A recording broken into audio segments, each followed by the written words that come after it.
აფხაზეთიდან იძულებით გადაადგილებულ პირებს ეძლევათ შესაძლებლობა მიიღონ თანადაფინანსება სასოფლო-სამეურნეო ტექნიკის მოტობლოკის შეძენისთვის. პროგრამის ფარგლებში ბენეფიციარი იღებს თანადაფინანსებას ახალი მოტობლოკის შესაძენად, რომლის ღირებულების 80%-მდე არაუმეტეს 1000 ლარის ოდენობით დაფინანსდება აფხაზეთის ავტონომიური რესპუბლიკის ფინანსთა და ეკონომიკის სამინისტროს მიერ.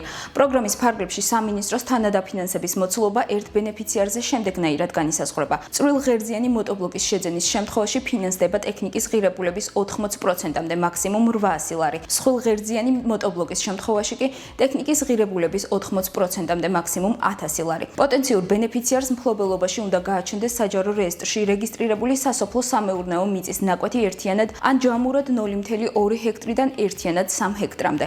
პროგრამა მოიცავს საქართველოს მთელ ტერიტორიას და მიმართულია მცირე მიწათმოქმედი დევნილების ეკონომიკური აქტიურობისა და თვითდასაქმების ახალისებაზე. ბენეფიციართა თანადაფინანსება ხორციელდება რიგითობის პრინციპით, ქვეპროგრამისთვის გამოყოფილი ფინანსური რესურსის სრულ ამოწურვამდე.